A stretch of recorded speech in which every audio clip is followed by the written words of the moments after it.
Masarap ang pagkain kapag ito ay pinagsasaluhan ng dalawang taong nagmamahalan. Ngunit minsan ay may mga pagkain tayong kailangang lunukin na lamang dahil wala na tayong hahatian. Ikaw kabarangay, anong paborito mong pagkain? Dear Papa Dudut, sabi ng nanay ko kung mangangarap lang din daw ako ay bakit hindi ko pa taasan. Yan ang mga katagang tinanim ko sa isipan ko upang maglakas ng loob na umalis sa probinsyang kinalakhan ko sa Sorsogon. Sumama ako sa malayo naming kamag-anak sa mother side pa Maynila dahil kinuha nila akong kasambahay kapalit ng pagpapaaral sa akin sa kolehiyo. Mahirap lang kasi ang pamilya namin, walang permanenteng trabaho si tatay at taong bahay naman si nanay. Tapos ay 5 pa kaming magkakapatid at pangalawa ko. Kaya nga tinapat na ako ng mga magulang ko na hindi na raw nila ako kayang pag-aralin sa kolehiyo at magtrabaho na lamang ako katulad ng kuya namin. Pero desidido akong makapagtapos. Kaya naman nung nagkaroon ng opportunity na makapag-aral ako, ay hindi ko na yon pinalampas. Pero bago ko umpisahan ang pagkukwento ay pabati muna ng isang magandang katanghalian sa mga kabarangay natin. Ako po si Janina, 26 years old at tubong Sorsogon at kasalukuyang nakatira na ulit dito kasama ang 2 kong anak. Pero noong araw, lumuwas talaga ako ng Pamaynila para mga tulong kapalit ng pagpapaaral sa akin. Mabait naman ang mga kamag-anak naming yon, malayong tiyahin siya ni nanay na walang asawa at anak kaya naging misyon na niya sa buhay ang pag-aralin ang mga pamangkin niya at mga pamangkin sa pinsan. Thankful ako sa lola kong yon dahil binigyan niya ng katuparan ang pangarap kong makapagtapos. Sa pamilya namin ako pa lamang ang gagraduate ng college kaya naman proud na proud sa akin ang mga magulang ko. At hindi ngayon lingid sa kaalaman ng classmate at best friend kong si Leslie Papa Dudut.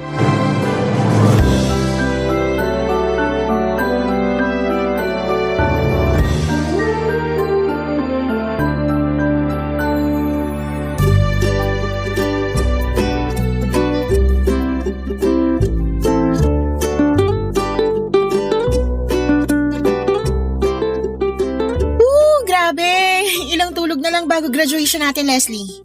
1, 2, 5 tulog na lang. Excited na ako. Halata nga, kita ko nga ngiti mo. Ang lapad. Siyempre, matagal din nating hinintay itong pagkakataon na to na makagraduate tayo. Akala ko kasi madedelay dahil nag-pandemic pero buti naman hindi. Oo nga pero ang hirap pa rin kasi biglang nag-online class tapos dami pa rin mga restrictions. Pasalamat na lang tayo, unti-unti nang bumabalik sa dati yung lahat. 2021 na! Sigurado ako na mas magiging maluwag na sila sa susunod na taon. Dapat lang kasi paano tayo maghahanap ng trabaho niyan kung magla-lockdown ulit? Oo nga pero wag naman. Kasi kahit nasabihin pwedeng magpasa ng resume online, hindi lahat ng company nag-i-interview via phone. Yun talaga ang worry ko Kahit na nakagraduate na tayo, wala pa rin kasiguruhan yung magiging trabaho natin. Basta ako, may listahan na ng mga kumpanya na gusto kong pasukan. In fact, nagpaasa na nga ako ng resume sa kanila last week lang Talaga? Oo, naisip ko na kahit tumatakbo yung oras, meron na ako nagawa. Buti ka pa. Ako kasi wala pa. Busy pa ako sa ibang bagay. Pero yung totoo, kabado ko sa kung ano mangyayari sa atin pagkatapos ng graduation. Bakit naman? Iba na raw kasi yung labanan sa paghahanap ng trabaho Marami kang kakumpetensya na mas magaling sa'yo. Natatakot ako na mapag-iwanan. Hindi mangyayari yun kasi matalino ka naman. Pareho tayo. Ikaw lang yun no? Average student lang naman ako. Hindi naman natin maiiwasang matakot pero ang mahalaga, harapin pa rin natin yung takot na yun at labanan. Ano naman kung marami kang kakumpetensya, marami rin namang oportunidad. Dapat handa ka lang sunggaban yung mga yon. Katulad ko, sinunggaban ko yung oportunidad na makapag-aral kahit na malayo ako sa pamilya ko. Oo nga, ang tapang mo nga kasi nakaya mong umalis sa comfort zone mo. Paano mo yun nagawa? Kasi mataas ang pangarap ko sa sarili ko. Gusto kong makagraduate ng college. Hindi naman ako kayang pag-aralin nila nanay at tatay kaya ako na lang gumawa ng paraan. Buti na lang tinulungan ako ng kamag-anak ko. Hindi ka ba nalulungkot kasi malayo ka sa pamilya mo? Nalulungkot pero tiniis ko na lang. Mas focus ako sa goal ko na mag-aral at makagraduate. Kaya nga sisiw na lang tong paghahanap natin ng trabaho sa susunod kasi alam ko sa sarili ko na hindi ako basta-basta susuko hanggat hindi ako nakakapasok sa pangarap kong kumpanya. Sa bagay, sabi mo nga kailangan lang nating harapin yung takot natin.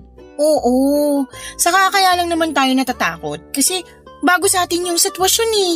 Ganyan din naman yung naramdaman ko nung unang beses ako nagpunta rito sa Maynila. Probinsyana ako, 'di ba? Oo. Pero habang tumatagal, nasasanay na ako. Tapos na-realize ko na kaya lang naman ako natakot kasi bago sa akin yung lugar na titirhan ko. Kapag bago tayo sa isang sitwasyon, normal na matakot tayo kasi hindi natin alam yung gagawin eh. Pero napag-aaralan naman lahat ng bagay. Basta tiyagain lang natin na matuto. Pasasaan din ba't mawawala rin yung takot na yun? Wow, ang galing mo talagang magsalita. Bigla tuloy lumakas ang loob ko. Basta tandaan mo, ano man ang mangyari, magiging maayos din ang lahat. Okay, tatandaan ko yan. Papadudot katulad ko ay mahirap lang din ang buhay ng pamilya nila Leslie. Tapos namatayan pa sila ng nanay kaya tatay na lamang niya ang kumakayod sa kanila. Kaya nga nagkakaintindihan kami ng husto sa pagkakaroon ng mataas na pangarap na umasenso sa buhay pagdating ng panahon. Sa kaso ko papadudot ay isinaayos ko na sa isipan ko ang lahat ng mga bagay na gusto kong gawin pagka-graduate. Kung anong posisyon sa trabaho ang papasukin ko at kung saang kumpanya ako magtatrabaho. Goal-oriented kasi akong tao, organisado rin at disiplinado. Kaya naman kumpiyansa ako sa kakayahan ko na maging madali sa akin ang buhay kapag nakapagtapos na ako. Kaya lang ay hindi pala yon ganon dahil ibang-iba ang realidad. Marami kang kakompetensya at hindi sapat ang talino lamang kung mahina kang dumiskarte. At napatunayan ko yon nang sa may ilang beses din akong na-reject sa mga kumpanyang inaplayan ko. Sa unang pagkakataon ay pinanghinaan ako ng loob na baka sa kangkungan na lamang ako pulutin. Bukod doon ay nahihiya na rin ako sa lola ko na nagpaaral sa akin dahil hindi naman habang buhay ay titira ako sa poder niya. Inaasahan din ako ng pamilya ko sa probinsya na makapagpapadala na ng pera sa kanila kaya naman kailangan ko nang magtrabaho. At habang inaantay ko pa ang tawag sa akin ng mga kumpanyang una kong pinasahan ng aplikasyon, pumasok na lamang muna ako ng ibang trabaho na available ng mga panahong yon. At yon ay ang pagtao sa isang butika na malapit lang sa lugar namin. Natanggap naman ako dahil overqualified ako.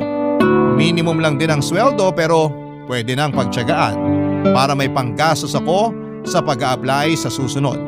Pero 2 linggo pa lamang ako na nag-duty doon nang makilala ko si Boji, ang tinaguriang ihaw-ihaw boy sa lugar na yon, papadudot.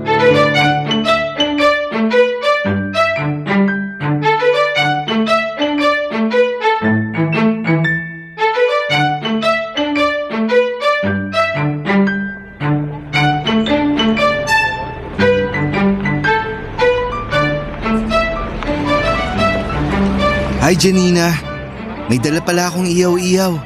Ulamin mo na lang mamayang tanghalian para hindi ka nalalabas. Oh, Ay, salamat! Wow, ang bango naman, tsaka mukhang masarap. syempre, ako nag-ihaw niyan eh. May sauce na rin yan. Isang suka na maanghang at matamis. Di ba gusto mo na pinaghahalo yung sausawan? Oo, pati yun napansin mo rin. Syempre, observant ako eh. Teka, tama ba yung sinabi ko? Observant nga ba yun yung sa Tagalog mapagmasid? Yung napapansin yung mga bagay-bagay? Oo, tama naman. Buti na lang tama. Nakakahiya kasi sa'yo kung mali. Grabe ka naman. Ay, teka, magkano pala to? Naku, huwag mo nang bayaran. Libre ko na yan sa'yo. Baka naman malugi na kayo niyan ha. Hindi yan. Malakas naman yung ihawan ng amo ko. Saka binabayaran ko naman yan sa kanya. Bale, kinakaltas na lang sa susunod kong sahod. Nakakaya naman eh. Ilang beses mo na ako nililibre ng ihaw-ihaw.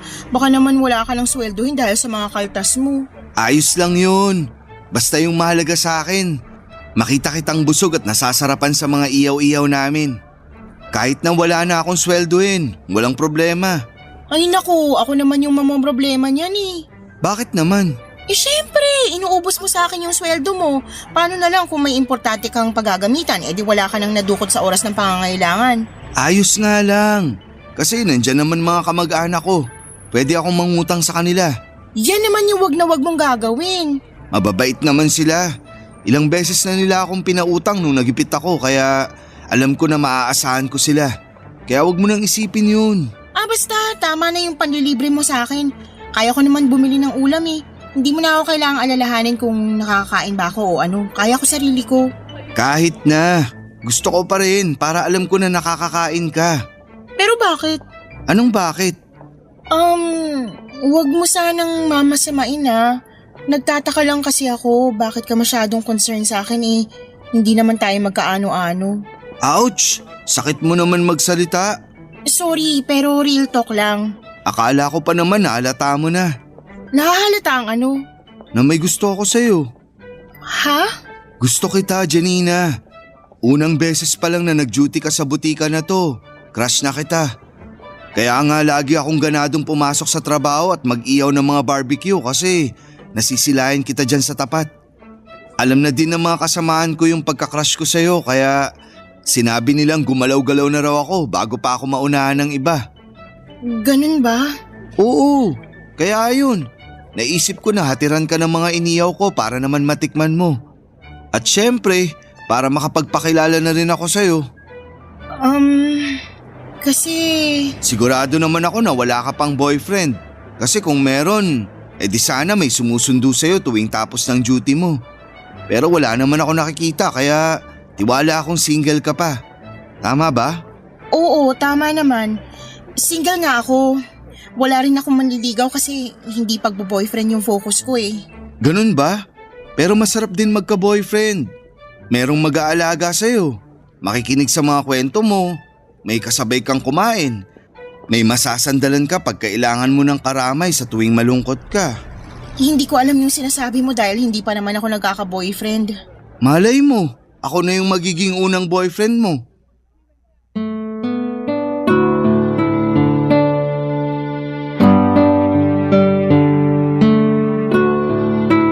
Papadudot gwapo si Boji, moreno at matikas ang pangangatawan. Para siyang modelo na hindi na-discover kaya nauwi na lamang sa pag-iihaw ng mga barbecue ang kanyang propesyon. Hindi ko naman sa minamaliit ang trabaho niya dahil marangal yon at masarap naman ang mga paninda nilang barbecue. Pero naikwento ni Boji na mababa lang daw ang kinikita niya doon. Hindi rin naman kasi yon sa kanila at pumasok lang siyang taga-ihaw para magkatrabaho. Kabaliktaran ko si Boji kasi hindi siya nakapagtapos ng pag-aaral. Sa katunayan hanggang grade 3 lamang ang inabot niya dahil sa kahirapan kaya mas ginusto na lamang niyang magtrabaho noong araw para makatulong sa pamilya nila. Bagay na labis kong hinangaan sa kanya kaya nakuha niya ang loob ko. Naging malapit kami ni Boji sa isa't isa dahil na rin sa mga ihaw-ihaw na dinadala niya sa butikang pinagtatrabahuhan ko. At kapag natatapos ang duty ko ay niyayaya muna niya akong tumambay sa ihawan nila at pinapakain niya ng libre para raw busog na ako pag uwi sa bahay namin. Pero nahihiya ako kaya binabayaran ko pa rin.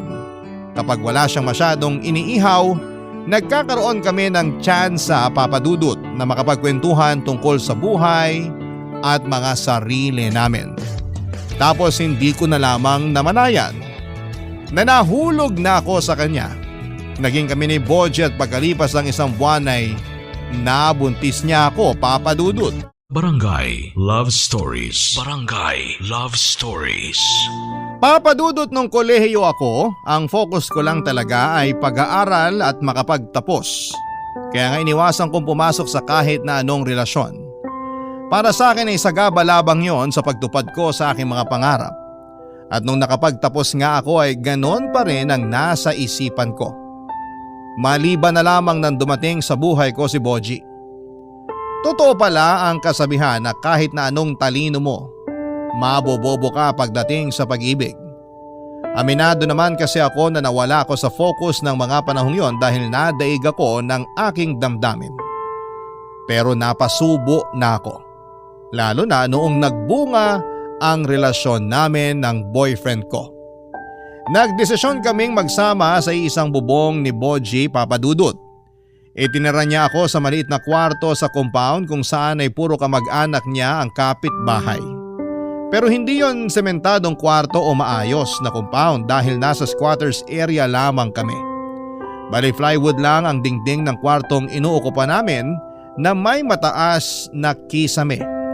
Malit lang din yon, mainit dahil kulob pero pwede nang pagtiyagaan. Binilhan at pinalagyan ko na lamang ng linoleum ang sahig para naman maging presentable. Nahiya na rin kasi ako sa lola ko na makitira sa bahay nila lalo pat buntis na ako. Tapos na rin naman ang responsibilidad niya sa akin noong graduate ako. Kaya nilakasan ko na lamang ang loob ko na tumayo sa sarili kong mga paa. At dahil wala namang kaming ipon ni Boji ay kinailangan ko magtrabaho pa rin sa butikang pinapasukan ko hanggang sa kabuwanan ko. Hirap kasi talaga kami sa pera at madalas kaming kapusin. Gusto ko ring bumili ng mga damit at gamit ng magiging anak namin kaya kahit malaki na ang tiyan ko noon at masakit na ang balakang ko ay tinitiis ko na lamang basta sumweldo ako. Dahil nga sa mga nararamdaman kong yon ay madalas na mainit ang ulo ko at lagi ko na lamang pinagbubuntunan ng galit at inis si Boji. Dahilan para mag-away kami, Papa Dudut.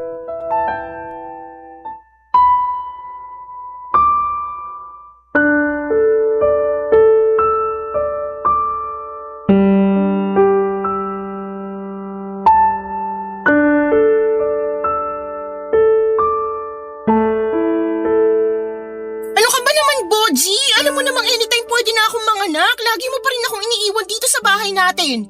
Anong iniiwan? Nandiyan lang ako kina Mang Domeng.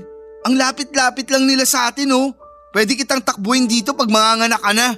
Kahit na! Yung punto rito, imbis na samahan mo ako rito sa bahay, nakuha mo pa talagang mangapit bahay. Ano ba kasi ginagawa mo ron? Wala. Nakikipagkwentuhan lang kina Pareng RR. Sinabihan ko rin kasi sila nung isa ko pang tropa, si Macario. Nakukunin ko silang ninong ng anak natin. Para sureball na may pakimkim sa baby natin pag nagpabinyag tayo. Ewan ko sa'yo. Tingin mo sa mga ninong at ninang ng anak mo hingian ng pera? Oh, gano'n naman talaga ginagawa ng mga ninong at ninang, di ba? Kaya nga dinidiskartehan ko na sila. Ganda-ganda ng trabaho ni Pareng RR sa call center. Si Macario naman sa pabrika, kaya may pera yung mga yun. Pero baka nakakalimutan mong pamilyado rin sila. Ay, bakit ba ang kontrabida mo sa lahat ng mga sinasabi ko? At ako pa talaga yung kontrabida ha? Alam nga naman yung mga kapitbahay natin, tayo lang naman yung magkausap. Alam mo, napapansin ko lagi mo na lang akong inaaway. Wala ka bang magawa sa buhay mo? Kasi nakakainis na eh. Kaya gusto ko laging lumalabas pag day off ko para hindi ko nakikita yung pagmumukha mo. Sa palagay mo gusto ko rin makita yung pagmumukha mo? Kapal mo ah. Kung may choice lang ako, papasok ako ngayon sa trabaho para kahit papaano lumaki-laki yung suswelduhin ko. Malapit na akong manganak, Boji, pero hindi pa rin sapat yung ipon nating pera. Saan na lang kami pupulutin ng anak mo nito? Bakit ba kasi pinoproblema mo yan? At bakit hindi ko po problemahin? Sige nga. Sinabihan ko na si Ate Joy ko. Papautangin daw niya ako para sa panganak mo. Kaya huwag ka na masyadong mag-alala. O tapos, paano mo babayaran yung utang na yon? Saka ko na po problemahin yun. Hindi ko pa nga hawak yung pera, pinag-iisip mo na ako. Palibasa, masyado kang kampante.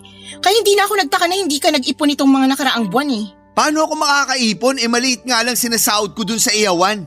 Para lang yung sa pagkain natin at bills. Minsan kulang pa. Sana man lang kasi naisip mo na maghanap ng ibang trabaho.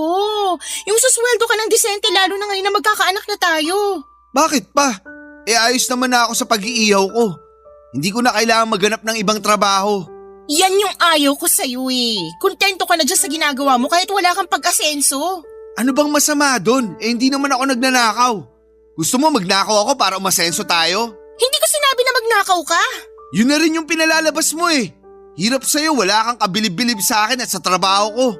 Akala mo ba hindi ko nararamdaman na ikinakaya mo ako? Ano bang pinagsasasabi mo? Palibasa nakapagtapos ka ng pag-aaral. Ako hanggang grade 3 lang. Hindi ko naman iniinsulto yung natapos mo at hindi ko rin kinukumpara ang sarili ko sa'yo. Hindi raw, pero yun ang nararamdaman ko. Problema mo na yun. Anong sinabi mo? Sumusobra ka na! Sige, subukan mo lang nasaktan ako, ipapabarangay talaga kita. Sisiguraduhin ko rin na hindi mo na makikita yung anak mo. Papa Dudut, totoo nga na unti-unti mong makikilala ang isang tao kapag nakasama mo na siya sa isang bubong. At doon ko nga lubos na nakilala si Boji. Insecure siyang tao at ma-pride. Ayaw niyang tinatapakan ko ang ego niya dahil para sa kanya ay lalaki siya. At siya ang padre di pamilya. Ayaw ko rin namang magmarunong sa harapan niya kahit na ako itong nakapagtapos ng pag-aaral sa amin. Pero para siyang pako na kailangang laging pukpukin para bumaon. Wala siyang sariling pag-iisip at pagkukusa na sumubok ng ibang trabaho nang sa ganon ay lumaki-laki naman ang kanyang sweldo. Katwiran ni Boji, hindi siya nakapagtapos ng pag-aaral kaya baka maliitin siya ng ibang tao. Kaya hanggang pag-iihaw na lamang daw ang kaya niyang gawin. Ang pag-iihaw ng barbecue ang plano niyang gawin hanggang sa pagtanda niya. Pero magkakaanak na kami at kahit na ilang beses kong pinaliwanag sa kanya na mas magiging malaki na ang mga gastusin namin ay hindi niya pa rin yon maintindihan. Lagi niyang sinasabi na kung mangangailangan kami ay nandyan naman ang iba niyang kamag-anak para hingan namin ng tulong at utangan. Doon ako lalong na-frustrate sa kanya at hanggang sa sumapit na ang araw kung kailan manganganak na ako. At abot langit ang konsumisyon na nararamdaman ko kay Boji. Buti na lamang at dumalaw sa tinutuluyan namin si Leslie para kumustahin ako pagkalipas ng 1 linggo.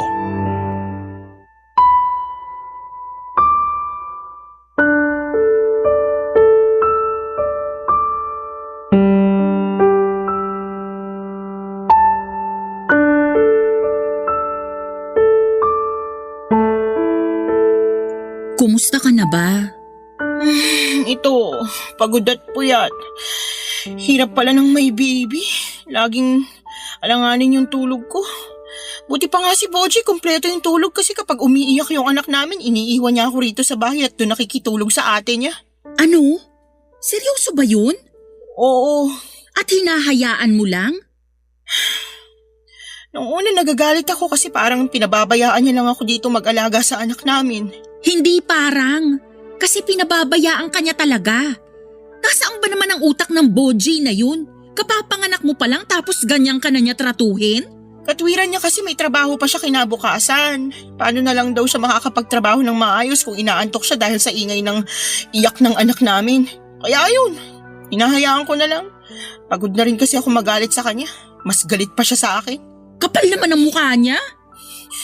Pwede ba ako magsabi sa'yo? Kasi hindi ko na kaya eh. Sobrang bigat na sa dibdib ko eh. Pakiramdam ko pag hindi ko na ilabas to, sasabog na lang ako bigla. Oo naman. Best friend mo ko, diba? Magsabi ka lang sa akin. Pagod na kasi ako. Mahal ko naman yung anak namin ni Boji pero naisip ko, masyado pang maaga para dumating siya sa buhay ko. Ano bang ibig mong sabihin? Sana hindi mo na ako pumayag na mabuntis ni Boji noon. Sana hindi ko na lang siya nakilala o kung sana iniwasan ko na lang siya. Alam mo naman na mataas yung pangarap ko sa buhay, di ba? Oo naman. Pangarap kong magtrabaho, makapag-ipon ng pera at matulungan si nanay sa probinsya. Pero hindi na yun natupad kasi ako mismo kailangan ko ng tulong eh. Sobrang awang-awa ako sa sitwasyon namin ng anak ko nung nanganak ako. Kasi public hospital lang yun, siksikan kami sa ward tapos may kahati pa kami sa higaan. Nakatagilid na nga lang ako, pati yung anak ko para lang magkasya kami. Kaya minsan, mas gusto ko na lang matulog sa upuan kahit na masakit yung buong katawan ko. Tumagal din kami ng 2 gabi dun pero grabe ang hirap namin. Pakiramdam ko dun ako mamamatay kaya sinabi ko kay Boji na iuwi na kami ng baby namin dito sa bahay. Tapos Tapos pagdating dito, panibagong problema na naman. Hindi pa nga ako nakakabawi ng lakas mula sa panganganak kailangan ko na rin kumilos dito sa bahay. Anong ibig mong sabihin? Paanong kumilos dito sa bahay? Ano pa nga ba? Di umastang asawa kay Boji. Kailangan ko magluto ng pagkain namin at maglaban ng mga gamit kasi hindi siya marunong. Matatambakan lang kami ng mga umog na labayin at ayoko naman yun kasi may baby kami. Pag hindi naman ako nagluto, bibili lang si Boji ng kanin at ulam sa labas. Kung minsan magdadala lang siya ng ihaw-ihaw na paninda niya Sawa-sawa na ako doon. Purgang-purga na ako doon. Gusto ko naman kumain ng matinong pagkain. Sige, iiyak mo lang. Nandito lang ako para makinig sa'yo. Malaki lang talaga pagtatampo kay Boji kasi mukhang wala lang sa kanya yung sitwasyon ko. Sinabihan niya pa akong maarte kasi namimili raw ako ng ulam. Lakas naman ang loob niyang sabihan ka ng maarte. Siya kaya ang mga anak tapos magpadede sa baby ninyo. Kailangan mo talaga ng masustansyang pagkain yan. At hindi puro yung ihaw-ihaw nila na pag nasobrahan ka magkakasakit ka pa sa bato. Kasalanan ko rin naman kasi hinayaan ko yung sarili ko na mahulog sa kanya tapos nagkaanak pa kami kaya wala na talaga akong kawala. Hindi ko na matutupad yung mga pangarap ko. Huwag mong sabihin yan. Kasi naniniwala pa rin ako na matutupad mo lahat ng mga pangarap mo. Siguro sa ngayon medyo malabo pa kasi may baby ka Pero hindi naman habang buhay alagain niyang anak mo. Basta tiwala lang, okay? Okay. Sana nga tama ka. Basta wag ka lang mawawala ng pag-asa. Laban lang. Pag kailangan mo ng kausap, nandito lang ako. Dadalawin kita lagi rito para makita ko rin lagi yung inaanak ko.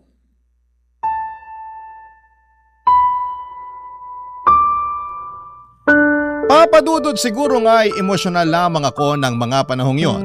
Kaya nailabas ko kay Leslie ang lahat ng daing at hinanaing ko sa buhay namin ni Boji.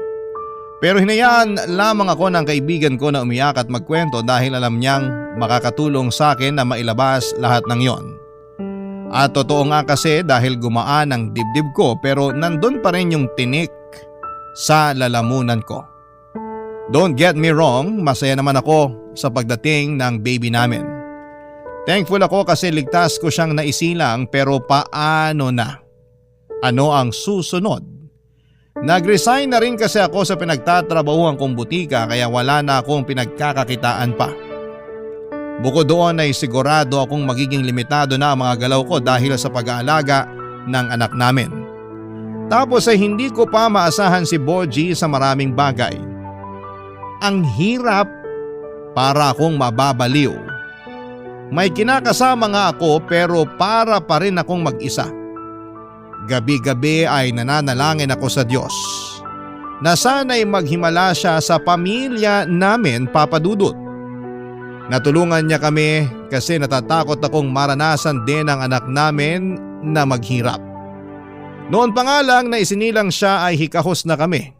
Paano na lamang kaya pag lumaki na siya? Yun talaga ang kinakatakot ko. Barangay Love Stories. Barangay Love Stories. Papadudot mabilis na lumipas ang isang taon, natuon ang buong atensyon ko sa pag-aalaga sa anak namin ni Boji.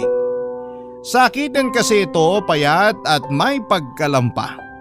Kaya kahit gustuhin ko mang magtrabaho ay ayaw ko namang ipagkatiwala ang anak ko sa ibang tao.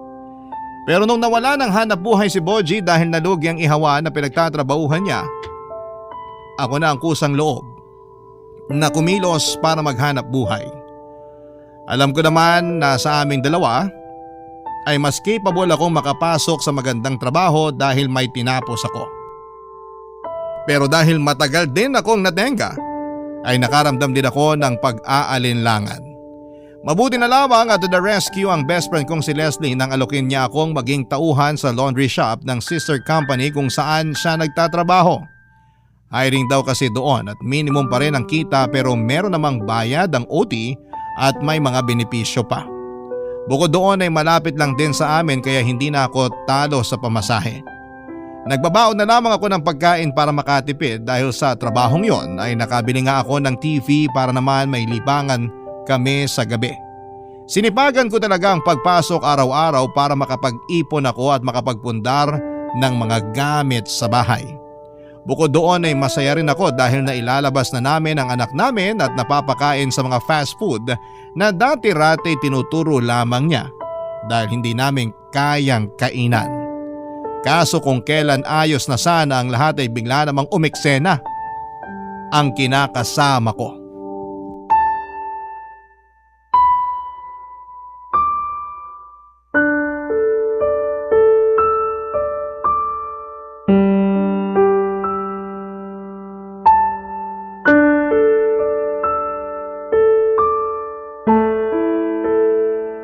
Ano?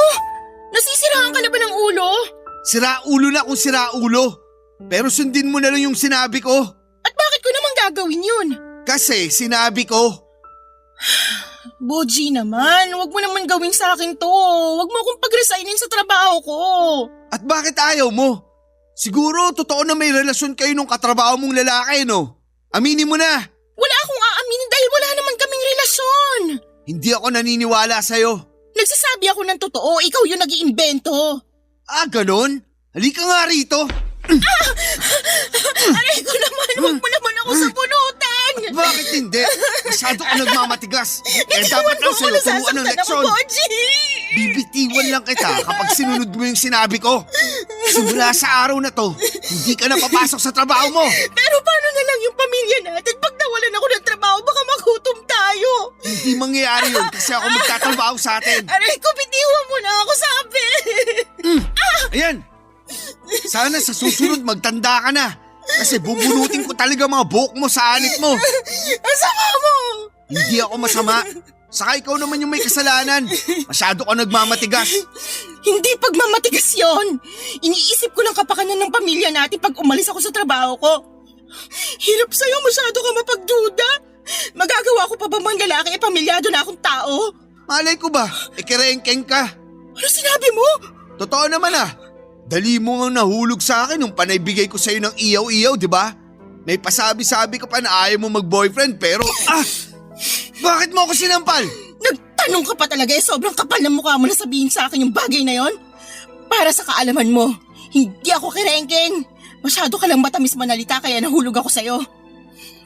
Pero siguro mali talaga na nagkagusto ako sa'yo noon eh. Kasi kung nireject na kita noon pa, di sana hindi ako nakatira sa masikip, mainit at pangit na pamamahay na to. Hindi sana kami nakakaranas ng kagutuman ng anak mo. Hindi kami magtitiis sa kakarampot mong sweldo dahil pul-pul ka. Walang pangarap sa buhay at mahina dumiskarte. Alam mo, sana hindi na lang kita nakilala eh. Siguro mas maayos buhay ko ngayon. Ah, ganon? Di lumayas ka na sa pamamahay ko kung iinsultuin mo lang din ako. Masasaktan ka talaga kasi masyado ka madaldal. Bitawan mo ako, sabi!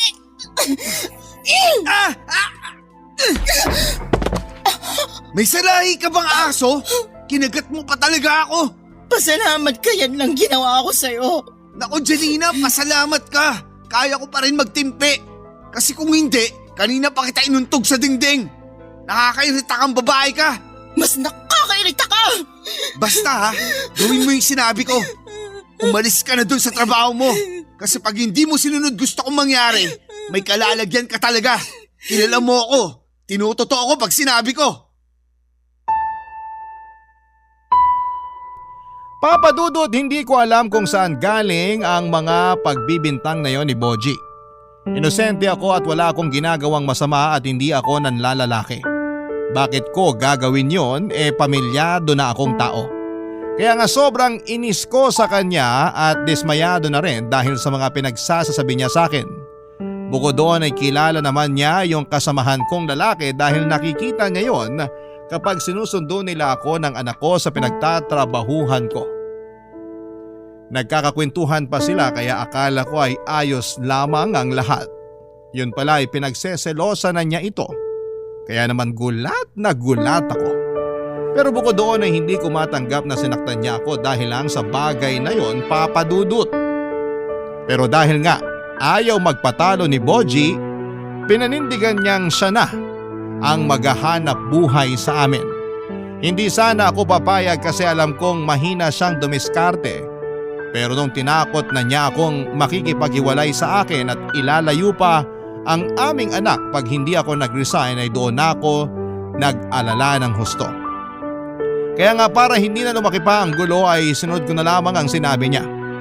Malungkot ako at nalungkot din si Leslie noong nalaman na umalis na ako sa pinagtatrabahuhan ko. Pero pinaliwanag ko sa kanya na kapag may kinakasama na siya sa buhay, kailangan talaga niyang magsakripisyo. Naintindihan naman yon ng kaibigan ko at sinabi na lamang na kung kailangan ko ng tulong ay huwag akong mag-alangan na lumapit sa kanya, Papa Dudut. Tulad ng napagkasunduan, si Boji na nga naghanap buhay sa amin. Pero lagi siyang pa-extra-extra sa trabaho kaya wala rin siyang permanenteng kita. Ang masakit pa rito ay nabuntis niya ulit ako pagkalipas ng 2 buwan.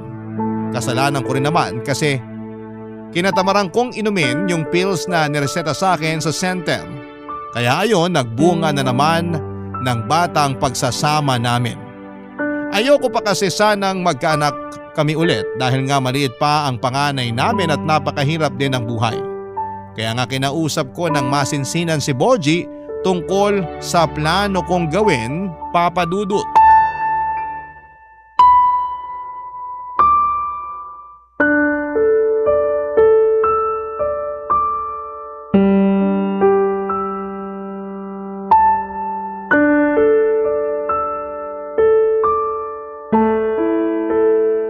Ano?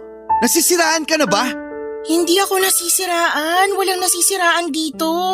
Bakit gusto mong umuwi sa Sorsogon? Sige nga, kung di ka ba naman baliw. Nandun kasi ang nanay ko, Boji. Sinabihan niya ako na doon na lang mga anak para maalagaan niya ako.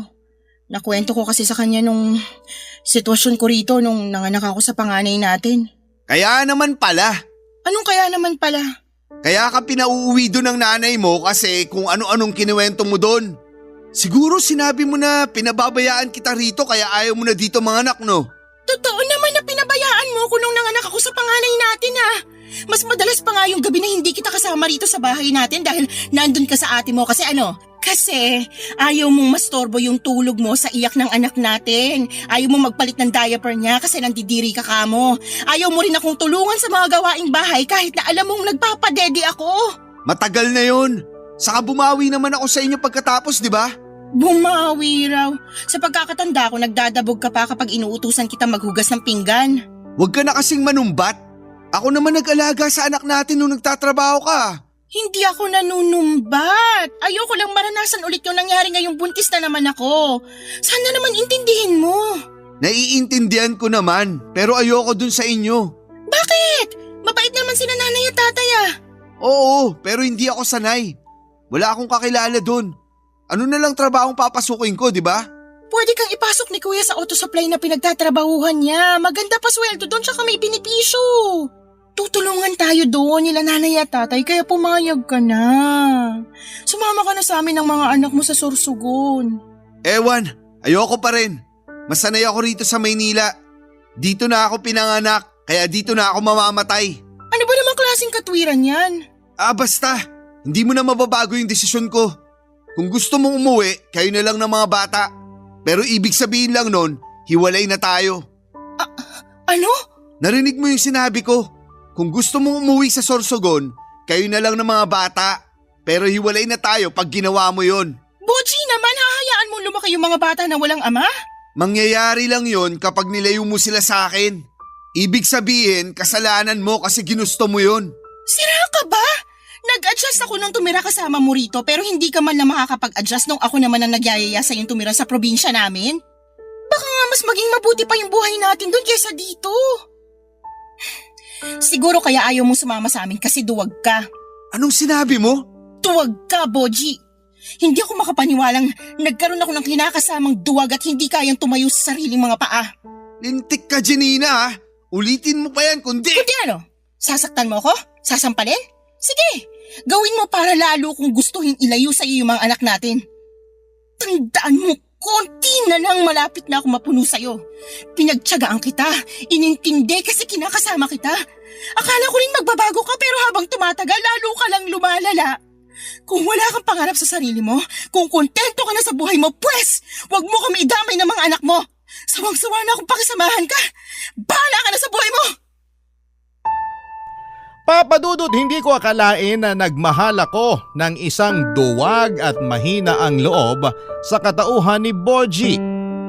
Kaya nga sobrang dismayado ko rin sa sarili ko dahil pinili na lamang ako or pipili na lamang ako ng lalaki ay doon pa ako bumagsak sa isang katulad niya. Kaya nga simula ng mga sandaling yon ay lalo akong naging desidido na umuwi na sa amin at iwanang mag-isa ang kinakasama ko sa Maynila. Wala na akong pakialam kahit na mga hulugan pa yon na maghihiwalay kami, makalayo lamang kami ng mga anak ko sa kanya. Kung tutuusin ay parang matagal na rin naman akong single parent sa mga anak ko. Kaya alam ko sa sarili ko na sa una lang mahirap at masakit. Pero sa huli ay makakayanan ko. Nang sumunod na buwan ay nagpasundo ako sa nanay ko sa Maynila para umuwi sa Sorsogon. Wala na rin namang nagawa ang iba pang kamag-anak ni Boji sa desisyon ko habang siya ay patuloy pa ring nagmamatigas na hindi sumama sa amin. Doon pa lamang ay tinanggap ko na hindi niya kami ganong kamahal para piliin. Kaya umalis kami ni nanay sa tinutuluyan namin pauwi sa probinsya.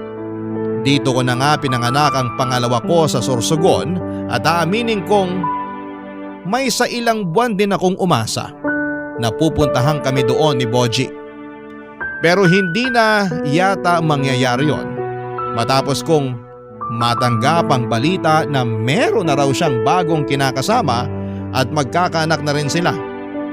Masakit, oo. Pero pinagpasa Diyos ko na lamang ang lahat. Hindi siya kawalan sa amin ng mga bata dahil kontento na ako sa buhay ko sa ngayon. Sa kasalukuyan ay nag-reseller ako ng mga frozen goods at meron na rin kaming munting tindahan dito sa bahay ng mga magulang ko. Noong nakapagpundar ako ng laptop at nakapagpakabit ng internet ay nag-aral ako para maging isang VA. Sa awa naman ng Diyos ay meron na akong mga kliyente kaya kumikita rin ako ng sapat at matino. Kung tatanungin ninyo ako kung kumusta na ang puso ko, masasabi ko, Papa Dudut, na unti-unti na akong naghihilom. Mas naging matatag din ako sa buhay dahil sa mga pinagdadaanan ko. Kaya kahit papaano ay thankful pa rin ako na nalagpasan ko yon. Ang mahalaga na lamang sa akin ngayon ay ang kapakanan ng mga anak ko at ng pamilya ko. Hanggang dito na lamang po ang sulat ko at maraming salamat po sakaling mapili po ninyong i-ere sa Barangay Love Stories. Gusto ko na rin pong kunin ang pagkakataon na magpasalamat sa inyong programa dahil ito ang nagsisilbi kong kaibigan at libangan. Number 1 po talaga kayo sa puso ko. Ang inyong kapuso at kabarangay, Janina. Barangay Love Stories. Barangay Love Stories. Anong say mo sa Barangay Love Stories na ito? Pagkwentuhan natin sa comment section yan. Nagustuhan ng iyong napakinggan? Ituloy yan via live stream sa www.gmanetwork.com/radio. Barangay LS in Mega Manila 97.1. Forever.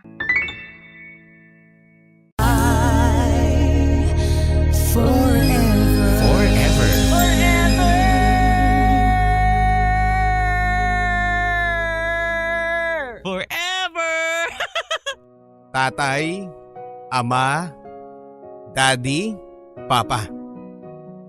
Ano man ang tawag natin sa kanila, sila ang kokompleto sa ating pagkatao. Sila ang nagpapatatag sa ating pamilya, kaya sila ang tinuturing nating haligi ng tahanan.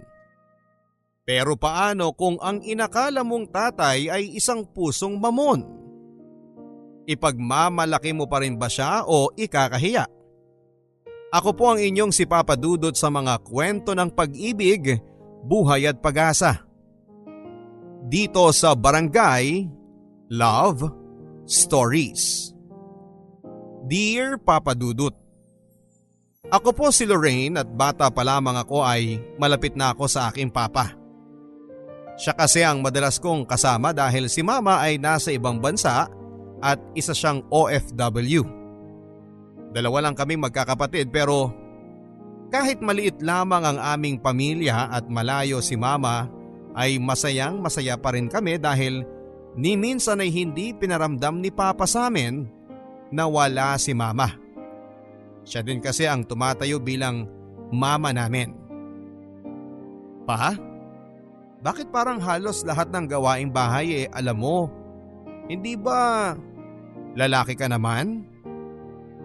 Tanong ko kay Papa habang nagluluto pagkatapos niyang maglaba. Anak, hindi naman porket lalaki ako walang gawaing pambabae na akong gagawin. Dapat all around. Ang sabi ni Papa at ngumiti ako. Ang galing mo talaga pa. Bilib ako sa'yo. Kasi kahit wala si Mama naalagaan mo pa rin kami ng maayos ni Angelica. Ayaw mo bang magtrabaho pa? Ang tanong ko sa kanya. Gustuhin ko man anak, hindi pwede. Ayaw kung kanino ko lang iwan ang kapatid mo. Babae pa man din kayong dalawa. Bakit anak? Ayaw mo bang nandito si Papa? Ang tanong ni Papa sa akin at ngumiti lang ako. Papa naman, syempre gusto kong kasama namin kayo ni Angelica. Hayaan mo pa. Kapag nakagraduate ako at nakahanap po ako ng maayos na trabaho, pauuwiin ko na si Mama para dito na lang kayo sa bahay tapos ako naman ang manlilibre sa inyo. Ang sabi ko kay Papa. Nakita ko ang pangingilid ng luha sa kanyang mga mata. Salamat anak ha.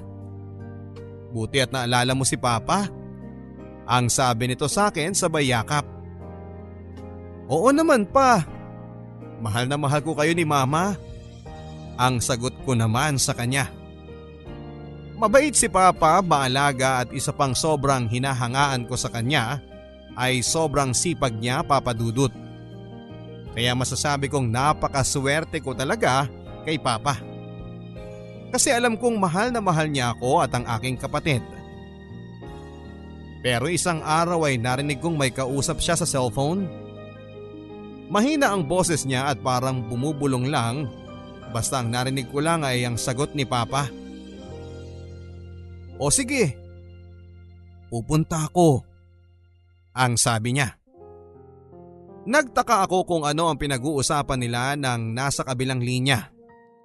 Ang inisip ko na lang ay baka si Mama yon at may pinag-uusapan lang silang mahalaga. Magmula noon, Papa Dudut ay ewan ko ba pero unti-unti na akong nagdududa sa mga kinikilos ni Papa. 4 na taon na ang nakakalipas, Papa Dudut. Graduate na ako ng high school pero simula noong last na uwi ni Mama ay hanggang ngayon ay hindi pa rin siya bumabalik. Ang sabi niya ay sa graduation ko daw siya uuwi pero hindi naman niya tinupad ang pangako niya. Sobra na nga ako nagtatampo kay Mama. Pero buti na lang at nandyan si Papa na laging pinupuno ang pagkukulang ni Mama sa amin. Hanggang sa dumating sa point na nahuli ko si Papa na may kausap sa telepono. Noong una akala ko ay kaibigan niya lang yon pero habang tumatagal ay nagdududa ako kung bakit sa tuwing kausap niya yon ay abot-abot ang ngiti niya. Angel, madalas bang umaalis si Papa kapag ikaw ang nauuna rito sa bahay? Ang tanong ko sa kapatid ko na nasa elementary noon, kaya naman mas nauuna siyang umuwi kaysa sa akin na nasa kolehiyo na. Oo ate, laging wala si Papa. Pero sa tuwing aalis siya, nakahanda na yung pagkain natin. Ang sabi niya, initin ko na lang daw yung kanin at huwag kalimutang isara ang lutuan. Baka pag ginamit baka daw kasi makalimutang nakabukas, baka magkasunog. Yun lang naman ate. Bakit mo natanong? Ang pag-uusisa ng kapatid ko. Sa totoo lang ay hindi ko din alam ang isasagot ko. Tinignan niya ako tapos ay tinapik ang balikat ko. Uy ate, okay ka lang ba? Ang sabi ng kapatid ko. Sana nga lang ay mali ang iniisip kong ito, Papa Dudut, dahil kung magagawa man ito ni Papa ay magagalit ako sa kanya. Wala naman, May iniisip lang ako. Basta kapag aalis si Papa, sabihin mo sa akin ha. Ang billing ko sa aking kapatid.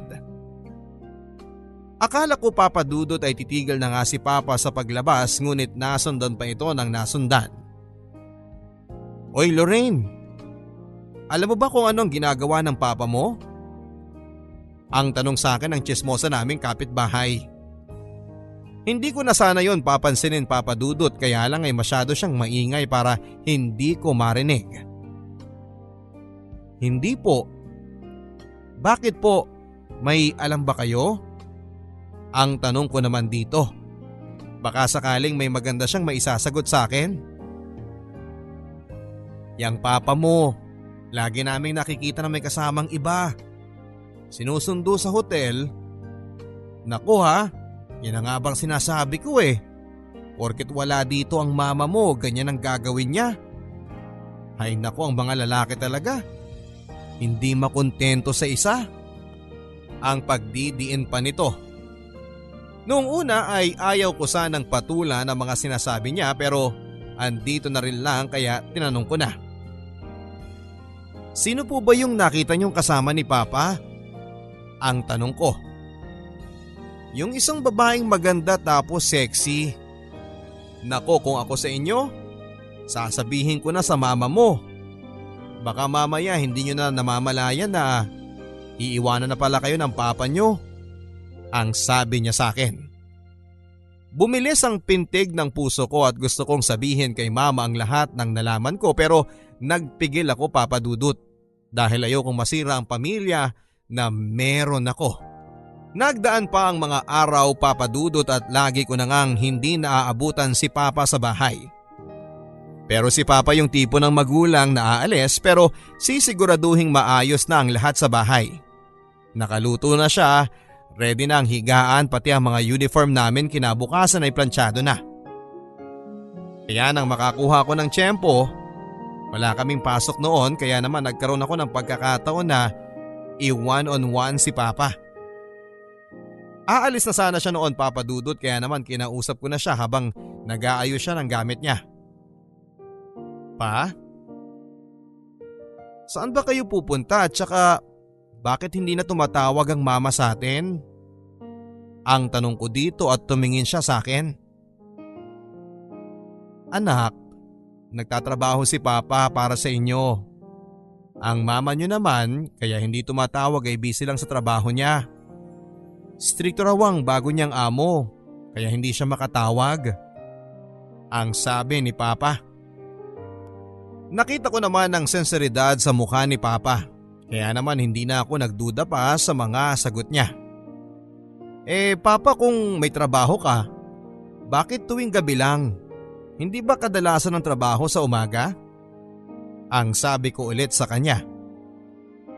Ngumiti lang si Papa sa akin tapos ay kinerot ang ilong ko. Ang anak ko talaga? Napakadaming tanong. Matulog ka na kaya? Bukas may pasok na kayo. At saka huwag ka nang masyadong mag-isip ng kung ano-ano dyan. Basta anak, nandito lang si Papa ha. Hindi ko kayo pababayaan. Ang lahat ng ginagawa ko ay para sa inyo. Okay? Ang sabi ni Papa. Sa ganoong pamamaraan ni Papa ay nakukumbinsi niya ako na wala siyang ginagawang masama. Pero minsan Papa Dudut, ay napapaisip talaga ako kung ano ang meron sa trabaho ni Papa. Labag man sa aking kalooban na usisain pa yon ay parang may kung ano sa puso ko na nagtutulak sa akin para alamin ang katotohanan. Makailang ulit ko pa ring naririnig ang tsisme sa pambababae ni Papa. May kasamang babae tapos papasok sa bar. Sa tuwing iniisip ko na gagawin yun ni Papa ay sumasama ang loob ko. Kaya naman ako na mismo ang gumawa ng paraan para malaman ang katotohanan. Hindi ako pumasok noon sa isang subject ko para lang abangan si Papa. Sa lugar na sinasabi ng mga kapitbahay namin na lagi nilang nakikitang may kasama siyang babae na pumapasok daw sa bar. Mga bandang 7:00 na ng gabi yon, sa hindi kalayuan ay naaninag ko nga si Papa. Halos mga tog ang tuhod ko sa aking mga nakita. Tama nga ang sabi-sabi tungkol kay Papa. May kasama siyang babae na pumasok sa bar. Paulit-ulit kong sinasabi sa sarili ko na hindi totoo pero kitang-kita ng aking mga mata. Niloko kami ni Papa. Niloko niya lang kami. Pagkatapos ng araw na yon ay hindi ko na alam kung paano ko haharapin si Papa. Hindi ko rin alam ang gagawin. Kung sasabihin ko ba sa kanya na nakita ko siyang may kasamang iba o itatago ko na lang ito para mapanatiling buo ang pamilya namin. Si Mama na dapat kong pagsabihan lang ng hinanakit ko ay wala din at hindi ko din makontakt. Hindi ko na alam kung saan ako lulugar, Papa Dudut. Kaya naman minabuti ko na lamang nakausapin si Papa ng masinsinan. Bahala na kung ano ang malaman ko. Aalis na ulit sana siya nang bigla ko siyang harangin. Anak, bakit hindi ka pa pumasok sa loob? Malamok dyan sa labas. Pa, ano ba talagang trabaho mo? Anak, ano bang klaseng tanong yan? Driver ako ng bus kaya gabi lang ako umaalis. Driver ba talaga? Nagtatrabaho ka ba talaga o nambababae? Anak, wag mong sabihing naniniwala ka sa mga chismis sa akin ng mga kapitbahay. Noong una pa ayaw ko talaga maniwala eh. Pero nung nakita na mismo ng mga mata ko, doon ako nagsimula magduda kung totoo ba talagang sinasabi niyo sa akin o mas paniniwalaan ko yung sinasabi ng ibang tao. Anak, maniwala ka sa akin. Wala akong ginagawang masama. At gaya ng paulit-ulit kong sinasabi sa'yo, ang lahat ng ginagawa ko ay para sa kabutihan yung dalawa ng kapatid mo. Hindi ko na alam pa. Pero kung totoo yung sinasabi niyo, bakit nakita kitang may kasamang babae nung isang gabi tapos pumasok kayo sa bar? Anak, maniwala ka sa akin. Wala akong intensyong masama. Ang hinihingi ko lang sa'yo ngayon, anak, ay konting pangunawa. Balang araw, maiintindihan mo din ako. Hindi ko talaga alam kung ano ang ibig sabihin ni Papa sa mga sinabi niyang yon. Pero nang dahil na rin sa mga nakita ko ay nagsimula nang magbago ang pakikitungo ko sa aking ama. Kumuha ako ng kursong education, Papa Dudo, dahil yun talaga ang pangarap ko. Dati porsigido akong makatapos para mabigyan ng maginhawang buhay sina Mama at si Papa. Pero ngayon ay parang unti-unti na ako nawala ng amor sa pag-aaral. Lalo na sa mga nangyari kay Papa na pambababae. Hanggang sa makilala ko si Jeric. Niligawan niya ako ng 1 buwan at hindi nagtagal ay sinagot ko na rin siya. Sa tuwing kasama ko si Jeric ay nababawasan ang bigat ng mga iniisip ko. Ang daming dumating na problema, Papa Dudut. Noong una akala ko ay kaya kong lampasan ito ng mag-isa. Pero hindi pala. Nagtrabaho ako sa isang fast food chain bilang isang crew. Nag-working student ako para nang sa ganon ay malibang ako kahit na sinusustentuhan naman ako ng maayos ni Papa. Pero napabarkada ako, Papa Dudut. Nawalan ako ng patutunguhan sa buhay. Naging laman ako ng bar kasama ng mga barkada ko. Bagay na madalas naming pagtalunan ni Papa. Anak, bakit ka naman umuuwing lasing? At saka kailan ka pa natutong uminom ng alak? Ang tanong ni Papa nang minsang maabutan niya akong umuwi sa bahay na pagewang-gewang sa daanan. Wala kang pake pa. Ikaw nga nang bababae ka. Tapos sa akin makikialam ka sa kung anong gusto kong gawin sa buhay ko? Masaya ako ngayon. Kaya hayaan niyo na ako. Ang sabi ko sa kanya. Tumingin siya sa akin. Anak, ilang beses ko bang dapat sabihin sa inyo na pagkatiwalaan mo naman ako? Wala akong ginagawang masama. Ang sabi nito sa akin. Gusto kong umiyak sa harapan niya sa dami ng aking iniisip pero parang naging manhid na ako, Papa Dudut. Naging manhid ang aking puso. Pa? Paano ako magtitiwala sa inyo kung hindi niyo sinasabi ang katotohanan? Kung bakit niyo nagawa ang lahat ng ito? Hindi ko na alam ang paniniwalaan ko. Pati si Mama. Ilang taon nang hindi umuuwi. Ni tawag hindi niya magawa. Ano bang nangyayari sa pamilyang to? Ang sabi ko kay Papa.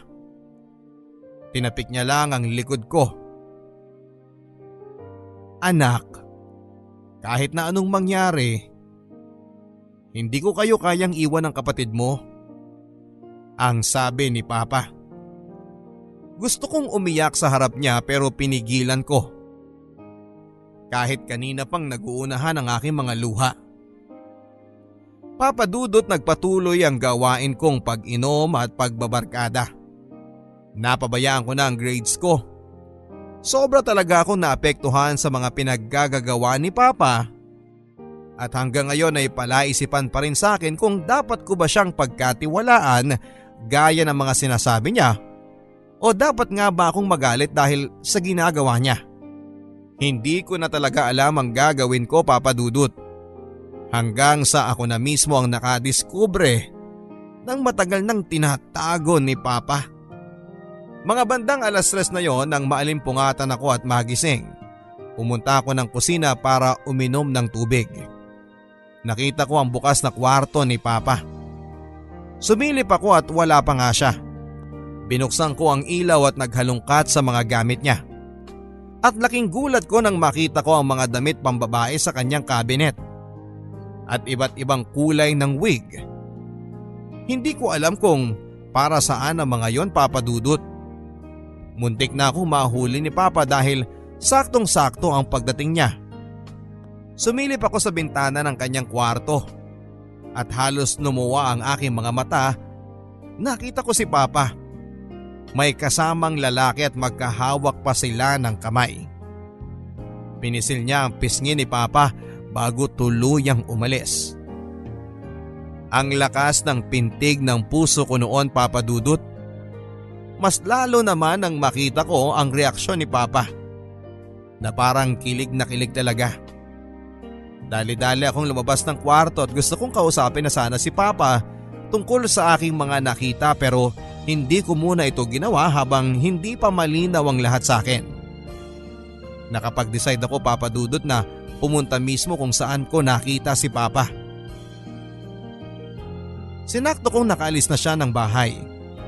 Nakita ko ang makailang ulit niyang tawag at text sa akin pero hindi ko yon pinapansin. Malamang ay nagwo-worry na siya dahil hindi pa rin ako nakakauwi. Hindi ko alam kung saan ko makikita si Papa. Masyadong maingay at masyadong mailaw ang pinasok kong lugar. Maraming tao at ang lakas ng mga hiyawan nila sa mga nagpe-perform. Isang bar ang pinagtatrabahuhan ni Papa. Hindi siya tulad ng bar na iniisip ko dahil mga bakla ang performer dito.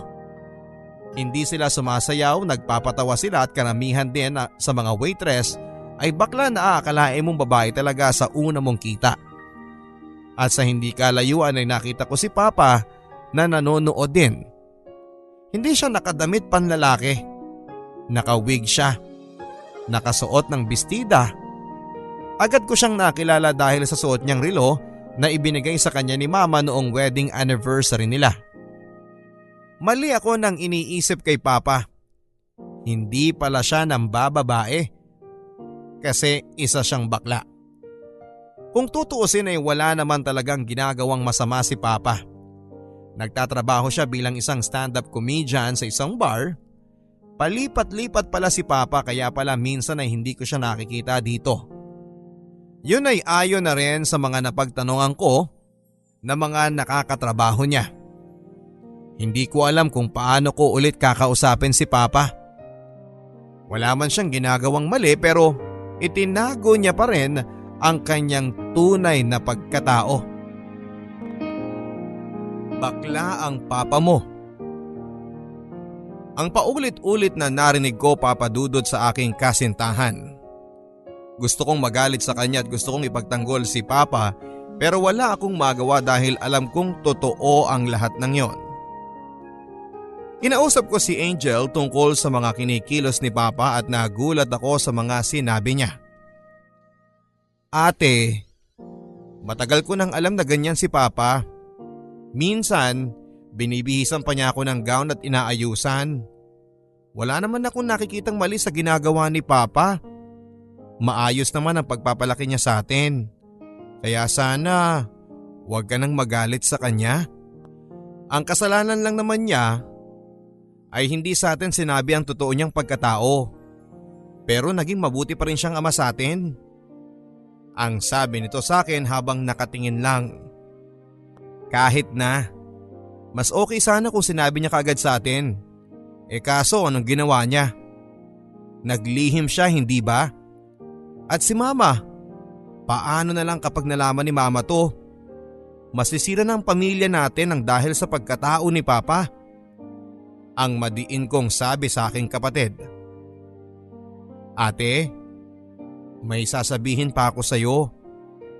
Ang sabi niya na mukhang seryosong seryoso. Si Mama, kaya hindi na siya umuuwi kasi may iba na siyang pamilya sa ibang bansa. At lahat ginagawa ni Papa para matustusan ang pangangailangan natin. Alam mo ba ate na nagbebenta ng balot si Papa tuwing gabi kapag mahina ang kita sa bar? Minsan pa nga ay nagbebenta siya ng taho tuwing madaling araw. Kaya hindi na natin siya naaabutan sa bahay kasi ginagawa niyang lahat para may maginhawa tayong buhay. Kaya sana ate huwag ka nang magalit kay Papa. Ang sabi sa akin ng kapatid ko. Para akong binuhusan ng malamig na tubig sa mga sinabi niyang yon.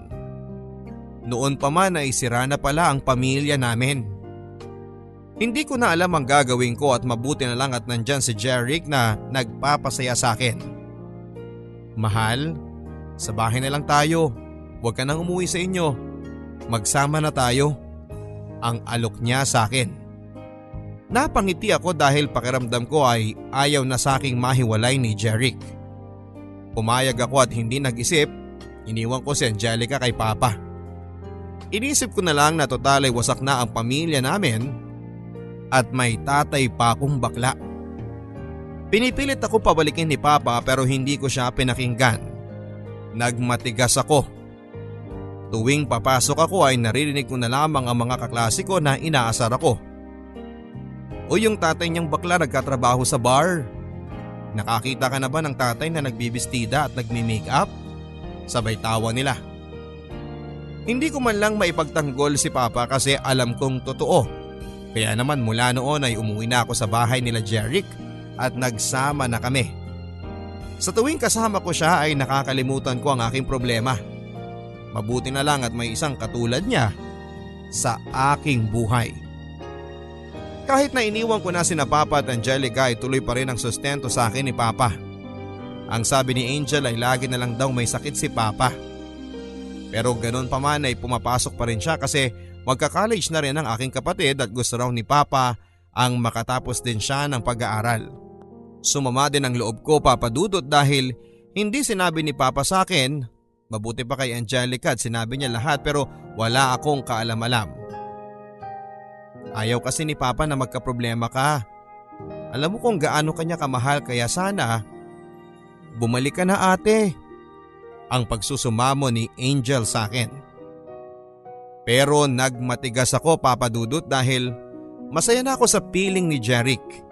Pero habang tumatagal ay unti-unti din siyang nagbago. Hindi na ako nakakapasok kasi lahat ng allowance ko at pantuition ay kinukuha niya at ginagamit niya para sa kanyang bisyo. At ang pamilya niya noon ay nagbago din ang pakikitungo sa akin. Nagsisisi ako at pakiramdam ko ay ginamit lang ako ni Jeric at ang masaklap niyan ay nambababae siya. At hindi ko din inakala na hahantong ang lahat sa ganito. Mahal, lasing ka na naman. Please bawasan mo na yung pag-iinom mo. Wala kang pakialam, buhay ko to. Paalalahanan lang kita, Jeric ha. Sumama ako sa'yo kasi akala ko maaalagaan mo ko pero ano tong ginagawa mo? Hindi ako nakakapasok ng dahil sa'yo. Lahat ng allowance ko ginagamit mo pati ng pamilya mo. Alam mo, kung lahat ng yan isusumbat mo lang sa akin, Mabuti pang bumalik ka na doon sa tatay mong bakla. Ngayon pa? Kung kailan buntis na ako? Buntis ako, Jeric, at ikaw ang ama! Ha? Hindi sa akin yan. Baka kung kaninong lalaki lang yan. Anong hiya ka, Jeric? Pagkatapos kong ibigay sa'yo lahat, ito ang gaganti mo?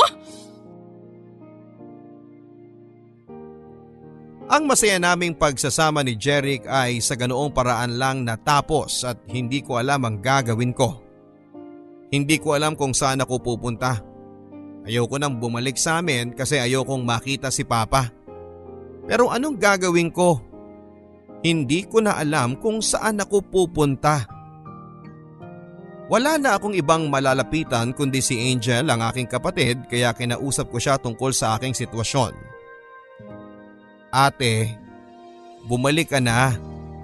Miss na miss ka na namin ni Papa. Ang sabi nito sa akin.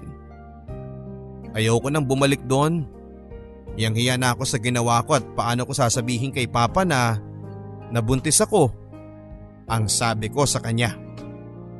Nanlaki ang mga mata ni Angel at nagulat siya sa mga sinabi ko. Tama ka, Angel. Buntis ako pero anong ginawa ni Jeric? Akala ko pananagutan niya ako pero hindi. Iniwan niya lang ako sa ere. Ang sabi ko sa kanya na umiiyak na. Niyakap ako ni Angel. Ate, andito lang kami ni Papa. Bumalik ka na please. Ang sabi niya sa akin. Kaya kahit labag sa aking kalooban na bumalik at makitang muli si Papa ay wala na akong ibang choice. Pagkarating ko sa bahay ay nakita ko nga si Papa. Nakahiga at namumugto ang mata at bumagsak ang kanyang katawan. Naalala ko na halos 5 buwan ko na pala siyang hindi nakikita. At ang allowance na ibinibigay niya sa akin ay pinapaabot lang niya kay Angel. Yung kasi ang billing ko na ayoko siyang makita. Pero halos manghina ako nang makita ko siya, Papa Dudut. Nakaramdam ako ng awa at galit sa aking sarili. Paano ko ito nagawa kay Papa? Pa?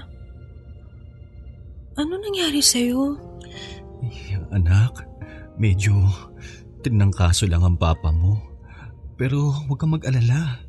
Pak na pak pa rin ang beauty. Papa, sorry kung naging matigas ako sa inyo. Sorry sa mga kasalanan ko. Ano ka ba, anak? Kalimutan na natin yun. Ang mahalaga, nandito ka na at kasama na namin ulit. Pero pa, may kasalanan po ako. Ano yun, anak? Buntis ako pa. Pero hindi ako pananagutan ni Jeric. Yung boyfriend mo? Totoo ba yan, anak? Naku, gusto ko siyang sabunutan. Pa, hindi ba kayo galit sa akin? Dahil hindi na ako nakapag-aral ng dahil sa ginawa ko. Lahat ng allowance ko napupunta lang lahat sa kanya, ginagamit niya sa bisyo niya. Anak, wala na tayong magagawa kung yun na nangyari. Ang mahalaga ay alam mo na ang pagkakamali mo. Salamat pa. Pinangako ko pong bubuhayin ko na maayos yung anak ko kahit ako lang mag-isa. Kahit anong mangyari, anak, hindi ka mag-iisa dahil kasama mo kami. Laking pasasalamat ko, Papa Dudut, dahil buong puso pa rin akong tinanggap ni Papa sa kabila ng mga pagkukulang ko at sa aking mga nagawang pagkakamali sa kanya. Kaya ngayon ay handa na akong magbagong buhay para sa aking pamilya at sa aking magiging anak. Nagkasakit si Papa, pero mabuti na lamang at naagapan at hindi naging malala dahil daw ito sa kanyang paninigarilyo. Kaya naman minabuti na niyang tigilan ang kanyang pagyoyosi. Ako naman, Papa Dudut, ay nagpatuloy sa pag-aaral kahit buntis ako. Hindi ito naging hadlang sa aking kagustuhang makapagtapos ng pag-aaral.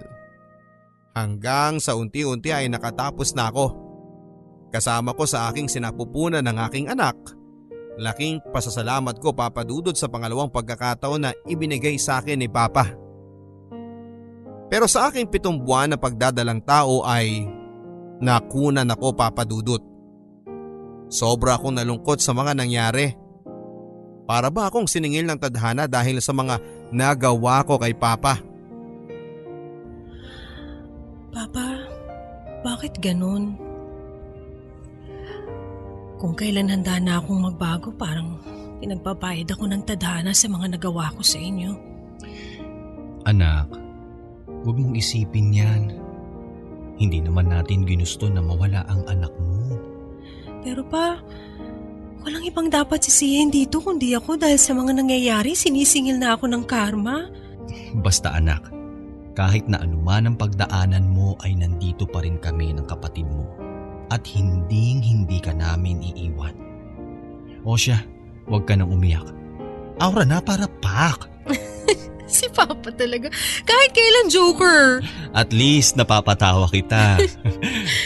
Mahal na mahal kita, anak. Mahal na mahal din kita pa. Pangako sa susunod na magmamahal ako, ang hahanapin ko yung katulad nyo. Katulad kong pusong mamon? Kahit pusong mamon pa siya, kung maihigitan niya yung pagmamahal na binibigay mo sa akin. Ay naku anak, mukhang mahihirapan ka. Kasi wala nang hihigit pa sa pagmamahal ko sa inyo. Ang sarap sa pakiramdam na may taong handang yakapin ang lahat ng iyong pagkakamali at handa kang tulungan kahit na ilang beses ka pang madapa. Yung mamahalin ka ng walang pag-aalinlangan at lahat ng yon ay natagpuan ko lang sa aking Papa. Pinangako ko sa aking sarili na maghahanap ako ng maayos na trabaho para makatulong kay Papa at hindi na siya magtrabaho pang muli. Si Mama, Papa Dudut ay tuluyan na kaming kinalimutan. Hindi na siya nagpadala ng sustento at pinutol na niya ng tuluyan ang komunikasyon namin. Ang huling balita namin sa kanya ay nagkaroon siya ng anak. Aaminin ko na nasaktan ako noon, lalo na nang makita ko ang bago niyang pamilya. Pinagtuunan ko na lamang ng pansin ang aking let, nag-review ako ng maayos at laking gulat ko na lamang na lahat ng aking paghihirap sa wakas ay nasuklian din. Bakit ba nagtatatakbo ka dyan, anak? Pa! May teacher ka na! Anong ibig mong sabihin? Pa! Nakapasa ako sa board exam! Talaga? Oo! Totoo ba yung sinasabi mo? Oo pa! Mapapalitan ko na lahat ng paghihirap nyo! Naku anak, salamat sa Diyos! Salamat din sa inyo pa! Dahil kung wala kayo, hindi ko maabot lahat ng meron ako ngayon. Ikaw ang pinaka-the best na tatay sa buong mundo!